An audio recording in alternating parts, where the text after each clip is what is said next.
Hello friends, நம்ம strength of மெட்டீரியலோட இன்ட்ரோடக்ஷனை பற்றி பார்த்துட்டு இருந்தோம். லாஸ்ட் வீடியோவில் என்ன பார்த்தோம்னா மைல்டு ஸ்டீலோட ஸ்ட்ரெஸ் ஸ்ட்ரெயின் டயக்ராம் பற்றி பார்த்தோம். அதோட ப்ராப்பர்ட்டிஸ், அது மூலமாக மைல்டு ஸ்டீல் எப்படிலாம் பிஹேவ் பண்ணுது, அதோட ஈல்டு ஸ்ட்ரெஸ், அல்டிமேட் ஸ்ட்ரெஸ்ஸு, அது எப்போ கட் ஆகுது அப்படின்றத பற்றிலாம் பார்த்தோம். இந்த வீடியோவில் என்ன பார்க்க போகிறோன்னா வேறு சில மெட்டீரியல் அதோட ஸ்ட்ரெஸ் ஸ்ட்ரெயின் கர்வை பற்றி பார்க்க போகிறோம். சரிங்களா? ஃபஸ்ட்டு இது ஹரிசாண்டல் எக்ஸ் ஆக்சிஸ் வந்து strain value, vertical Y axis வந்து ஸ்ட்ரெஸ் வேல்யூ. ஃபஸ்ட்டு இருக்க இந்த கர்வ் எதை சொல்லுதுன்னா ஹை டென்சைல் ஸ்டீல். ரெண்டாவது இருக்க கர்வ் என்ன சொல்லுது? Low alloy high strength steel. மூணாவதாக இருக்க கர்வ் லோ கார்பன் ஸ்டீல். நான் போன வீடியோலேயே சொன்னேன், கார்பன் கண்டென்ட் வந்து அதிகமாக பிரிட்டில்னஸ் இன்க்ரீஸ் ஆகும். கார்பன் கண்டென்ட் குறைஞ்சதுன்னா டக்டைல்னஸ் இன்க்ரீஸ் ஆகும். பிரிட்டில் குறையுதுன்னா டக்டைல்னஸ் வந்து இன்க்ரீஸ் ஆகும். இப்போ வந்து லோ கார்பன் ஸ்டீல்னு சொல்லியிருக்காங்க. கார்பன் வந்து ரொம்ப கம்மியாக இருக்குது, அப்போ பிரிட்டில்னஸ் குறையும். பிரிட்டில்னஸ் குறைஞ்சதுன்னா நம்ம அந்த கர்வில் வந்து ஸ்ட்ரெஸ்ஸோட வேல்யூ வந்து கம்மியாக இருக்கும், ஆனால் ஸ்ட்ரெயினோட வேல்யூ வந்து நிறைய இருக்கும். அதனால தான் லோ கார்பன் ஸ்டீலுக்கு வந்து ஸ்ட்ரெயின் ஹரிசாண்டலாக இது வந்து ரொம்ப தூரம் இருக்குது. இதே ஹை டென்சைல் ஸ்டீல்னு சொல்கிறாங்களா, அதில் வந்து கார்பன் கண்டென்ட் வந்து அதிகமாக இருக்குது. அதனால் அது ஸ்ட்ரெஸ் வேல்யூ வந்து நல்லா அதிகமாக ஏறி ஸ்ட்ரெயின் வேல்யூ அந்தளவுக்கு போகலை. லோ அலாய் ஹை ஸ்ட்ரென்த் ஸ்டீலுங்கிறது ஸ்ட்ரென்த்து இருக்குது, ஆனாலும் கார்பன் கண்டென்ட் ஓரளவு ஆவரேஜாக தான் இருக்குது. அதனால் அது ஆவரேஜாக ரெண்டுக்கு நடுவில் போயிடுச்சு.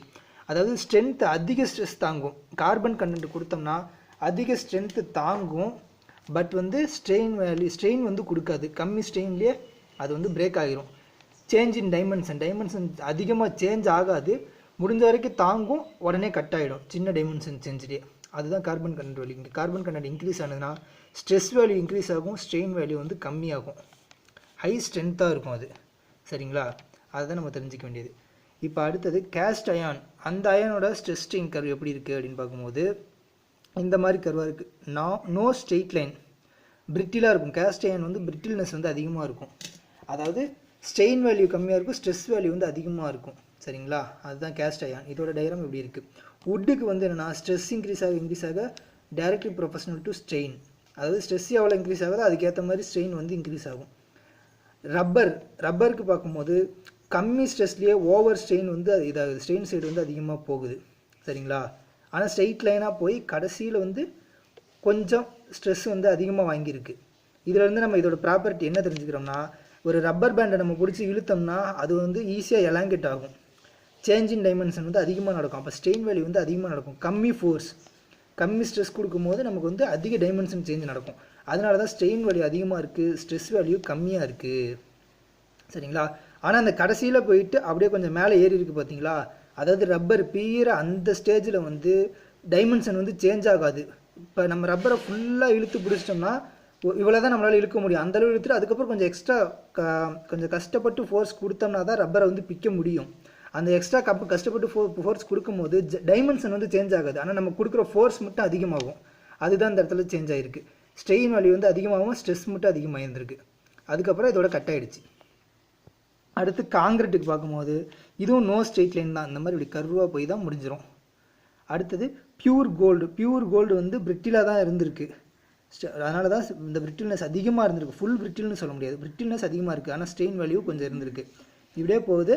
நெக்ஸ்ட்டு வந்து ஒரு செர்டைன் டைமில் வந்து அது டக்டைல் மெட்டீரியலாக மாறிடுது. ஃபெயில் ஆகிற அந்த ஸ்டேஜில் ஃபுல்லாக டைமென்ஷன் மட்டும் சேஞ்ச் ஆகி டக்குன்னு ஸ்ட்ரெஸ் கம்மி ஸ்ட்ரெஸ்ஸை வாங்கிக்கிட்டு அப்படியே உடஞ்சி பிரேக் ஆகிடுது. அதான் இதோட லைன்.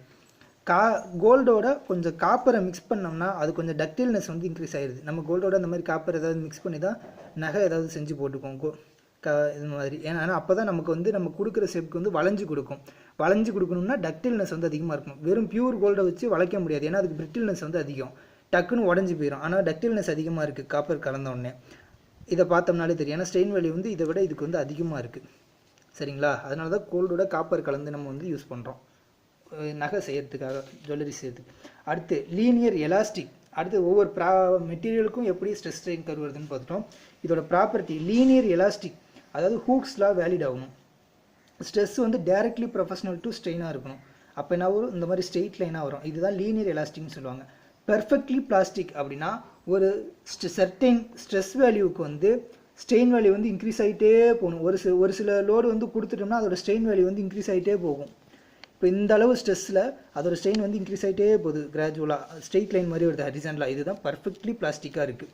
பிளாஸ்டிக் ரொம்ப டக்டைலாக இருக்குது, ஒரு குறிப்பிட்ட ஸ்ட்ரெஸ்ஸில் வந்து ஸ்ட்ரெயிட்டாக போகுது. அதாவது பிளாஸ்டிசிட்டி, நம்ம வந்து லோடு கொடுத்ததுக்கப்புறம் அதோட டைமென்ஷன் சேஞ்ச் ஆகும். லோடை எடுத்ததுக்கப்புறம் திரும்ப ஒரிஜினல் டைமென்ஷனுக்கு வர முடியாது. அதுதான் பிளாஸ்டிக். பர்ஃபெக்ட்லி பிளாஸ்டிக்னா இந்த லோடு கொடுத்ததுக்கப்புறம் அதோட டைமென்ஷன் இப்படி சேஞ்ச் ஆகிட்டே போகிறது. ஒரு சர்டன் டைமில் போய் இதோட கட்டாயி வந்துடும் தனியாக. அடுத்தது எலாஸ்டோ பிளாஸ்டிக் அப்படி இல்லைன்னா விஸ்கோ பிளாஸ்டிக்னு சொல்கிறாங்க. அதாவது எலாஸ்டிக் ப்ராப்பர்ட்டியும் கொஞ்சம் இருக்கணும், பிளாஸ்டிக் ப்ராப்பர்ட்டி கொஞ்சம் இருக்கணும். எலாஸ்டிக் ப்ராப்பர்ட்டி இருந்தது அப்படின்னா கொஞ்சம் அப்படி அந்த ஸ்ட்ரெயினும் வரும், ஸ்ட்ரெஸ் வேல்யூ இன்க்ரீஸ் ஆக ஸ்ட்ரெயின் வரும், அதுக்கப்புறமா ஃபுல்லாக பிளாஸ்டிக் கண்டென்ட்டாக மாறிடும். கொஞ்சம் தூரம் எலாஸ்டிசிட்டி ப்ராப்பர்ட்டி. ஹூக்ஸில் தான் நமக்கு எலாஸ்டிசிட்டி. இங்கே லீனியர் எலாஸ்டிக்னு சொல்லியிருக்காங்க பார்த்தீங்களா. ஸ்ட்ரெஸ் இன்க்ரீஸ் ஆக ஸ்ட்ரெயின் இன்க்ரீஸ் ஆகுது. அப்போ வந்து லீனியர் எலாஸ்டிக், அது வந்து எலாஸ்டிக் ப்ராப்பர்ட்டி. ஒரு கான்ஸ்டன்ட் ஸ்ட்ரெஸ்லேயே ஸ்ட்ரெயின் இன்க்ரீஸ் ஆனால் அது வந்து பிளாஸ்டிக் ப்ராப்பர்ட்டி. எலாஸ்டோ பிளாஸ்டிக்னா கொஞ்சம் தூரம் எலாஸ்டிக்காகவும் கொஞ்சம் தூரம் பிளாஸ்டிக்காகவும் இருக்கிறது. Elasto plastic with strain hardening. Strain hardening அப்படிங்கிறத நம்ம இந்த போன வீடியோவிலே பார்த்துருந்துருப்போம். ஜோன் ஆஃப் ஸ்ட்ரெயின் ஹார்டனிங் அப்படின்னு சொல்லிட்டு. அதாவது ஸ்ட்ரெயின் ஹார்டனிங்னா ஸ்ட்ரெயின் வேல்யூ மட்டும் கொஞ்சம் இன்க்ரீஸ் ஆகிட்டே போகும். அதாவது ஸ்ட்ரெஸ் இன்க்ரீஸ் ரேட் வந்து குறையுது. ஸ்ட்ரெயிட்டாக இருந்ததுன்னா ஸ்ட்ரெஸ் கிராஜுவலாக இன்க்ரீஸ் ஆகுது. இப்படி மேல் பக்கம் வளைஞ்சிருச்சுன்னா ஸ்ட்ரெஸ் அதிகமாக இன்க்ரீஸ் ஆகுது. இப்படி போக போக ஸ்ட்ரெஸ் வேல்யூ வந்து இன்க்ரீஸ் ஆகிற ரேட் வந்து குறைஞ்சிட்டே போகுது. ஆனால் ஸ்ட்ரெயின் வந்து இன்க்ரீஸ் ஆகிட்டே போகுது. அந்த இடத்துல தான் ஸ்ட்ரெயின் வந்து ஹார்டனிங். அதாவது அந்த இடத்துல தான் ரொம்ப கஷ்டப்பட்டு நம்ம மெட்டீரியல் வந்து எலாங்கேட் ஆகும். அதுக்கப்புறம் அது வந்து பிகிற ஸ்டேஜ், ஃபெயிலியர் ஆக போகிற ஸ்டேஜ், அதுதான் ஸ்ட்ரெயின் ஹார்டனிங்னு சொல்லுவாங்க. அதான் ஃபஸ்ட்டு எலாஸ்டிக் ப்ராப்பர்ட்டியில் இருக்கும். அதாவது எலாஸ்டோ பிளாஸ்டிக், இது எலாஸ்டிக், இப்படி போனால் பிளாஸ்டிக். அங்கே ஸ்ட்ரெயின் ஹார்டனிங்கில் வந்து ஸ்ட்ரெஸ் வேல்யூ வந்து அதுக்கு முன்னாடி இருந்ததை விட கம்மியாக தான் இன்க்ரீஸ் இருக்கும். இங்கே வந்து இன்க்ரீஸ் ரேட் அதிகமாக இருக்குது இந்த கோட்டில் வந்து ஸ்ட்ரெஸ்ஸோட இன்க்ரீஸ் ரேட் கம்மியாக இருக்குது. ஆனால் ஸ்ட்ரெயின் வேல்யூ இன்க்ரீஸ் ஆகிட்டு போகுது. அதுதான் ஸ்ட்ரெயின் ஹார்டனிங். சரிங்களா. அடுத்தது ideal rigid. Full rigid material அப்படின்னா ஃபோர்ஸ் கொடுக்க ஃபுல் ஃபோர்ஸையும் வாங்கும், ஆனால் strain value change in dimension நடக்காது. ஐடியல் ஃப்ளூயிட், அதாவது ஃபுல் ஸ்ட்ரெயின் வாங்கிறது. ஃபுல் ரிஜிட் அப்படின்னா, ஐடியல் ரிஜிட்னா ஃபுல் ரிஜிட் ப்ராப்பர்ட்டிஸ். எவ்வளோ லோடு கொடுத்தோம்னாலும் அவ்வளோ லோடையும் அதே டைமென்ஷன்லேருந்தே வாங்கிக்கும், உடனே கட்டாயி ஃபெயிலியர் ஆகிடும். அதே ஐடியல் ஃப்ளூயிட் அப்படின்னா ஃபுல் ஸ்ட்ரெயின், அதாவது நம்ம லோடே கொடுக்காம, எக்ஸாம்பிளுக்கு தண்ணி, ஆயில் அந்த மாதிரி எடுத்துக்கலாம். நம்ம ஒரு இடத்துல வச்சோம்னா அதுக்கு லோடே கொடுக்காம அதோட டைமென்ஷன் வந்து சேஞ்ச் ஆகிட்டே போகும். தண்ணியை தரையில் ஊற்றிட்டோம்னா அந்த தண்ணி மேலே லோடே கொடுக்காமையே அது வந்து ஃப்ளாட்டாக சேஞ்ச் ஆகி போயிடும், டைமென்ஷன் வந்து சேஞ்ச் ஆகிக்கிட்டே போகும். அதுதான் ஐடியல் ஃப்ளூயிட். அடுத்தது நம்ம என்ன பார்க்குறோம்னா ஹூக்ஸ் லா. இவ்வளோ நேரம் ஸ்ட்ரெஸ் ப்ரொஃபஷனல் டு ஸ்ட்ரெயின் தான் ஹூக்ஸ் லான்னு சொன்னோம். அதில் என்ன அப்படின்றத பார்ப்போம். ராபர்ட் ஹூக் அப்படின்ற ஒரு இங்கிலாந்து சயின்டிஸ்ட் தான் 1660 இதை கண்டுபிடிச்சிருக்காரு, ஹூக்ஸ் லாவை. அதோட அசம்ஷன் என்ன, the material is homogeneous, isotropic, எலாஸ்டிக்காக இருக்கணும். மெட்டீரியல் வந்து எலாஸ்டிக்காக இருக்கணும். ஸ்ட்ரெஸ் வந்து டைரக்ட்லி ப்ரொஃபஷனல் டு ஸ்ட்ரெயின், அதுதான் ஹூக்ஸ் லாவே. எலாஸ்டிக்காக இருக்கும் போது வந்து ஸ்ட்ரெஸ் எவ்வளோக்கு எவ்வளோ கொடுக்குறோமோ அந்தளவு ஸ்ட்ரெயின் வந்து இன்க்ரீஸ் ஆகிட்டே போகும், அதுதான் எலாஸ்டிக். ஹோமோஜினியஸ் ஐசோட்ரோபிக்லாம் நம்ம வந்து ஏற்கனவே பார்த்துருக்கோம். ஹோமோஜினியஸ்னா ஒரே டைரக்ஷனில் இருக்க எல்லா பாயிண்ட்லையும் ஒரே ப்ராப்பர்ட்டி இருக்குது. அதாவது ஒரு சாயிலே நம்ம எடுத்துக்கிறோம், சாயிலுக்கு இது வந்து நம்ம இப்போ ஸ்டீலில் கண்டுபிடிச்சிட்டு இருக்கோமா, ஒரு ஸ்டீலில் ஸ்டார்டிங் பாயிண்டில் இருக்க அதே ப்ராப்பர்ட்டி தான் அந்த ஸ்டீலோட எண்டு பாயிண்டில், அதோட சென்டரில் எல்லா இடத்துலையும் இருக்கணும். அது வந்து ஹோமோஜினியஸ். ஐசோட்ரோபிக் அப்படின்னா அதோட கிராஸ் செக்ஷன் வைஸ் எல்லா டைரக்ஷன்லையும் பார்க்கணும். இப்போ ஒரு பாயிண்ட்லேருந்து 1 மீட்டர் எக்ஸ் ஆக்சிஸ் டிஸ்டன்ஸில் இருக்க ப்ராப்பர்ட்டியும் அதே பாயிண்ட்லேருந்து 1 மீட்டர் ஒய் ஆக்சிஸில் தள்ளி போகும்போது வர ப்ராப்பர்ட்டியும் ஒன்றா இருக்கணும். அதே X axis, Y axis, Z axis, வேறு எந்த ஆக்சிஸ் அந்த புள்ளியை சுற்றி அந்த 1 மீட்டர் டிஸ்டன்ஸில் எல்லா இடத்துலையும் ஒரே ப்ராப்பர்ட்டியாக இருக்கணும். அதுதான் ஐசோட்ரோபிக். ஹோமோஜினியஸ், ஐசோட்ரோபிக், அனிசோட்ரோபிக், இதை பற்றிலாம் நம்ம ஏற்கனவே பார்த்துருக்கோம். இப்போ லா என்னென்னா, stress proportional to directly proportional to strain. Stress directly proportional to strain. Stress equal to E, அதாவது சிக்மா ஈக்குவல் டு இ எப்சிலான்னு போட்டிருக்கேன். இந்த டைரக்ட்லி ப்ரொஃபஷனல் எடுக்கிறதுக்காக இ அப்படின்ற ஒரு கான்ஸ்டன்ட் வந்து போட்டிருக்கேன். அப்போ E equal to stress by strain அப்படின்னு நம்ம வந்து போடலாம். E equal to elastic constant.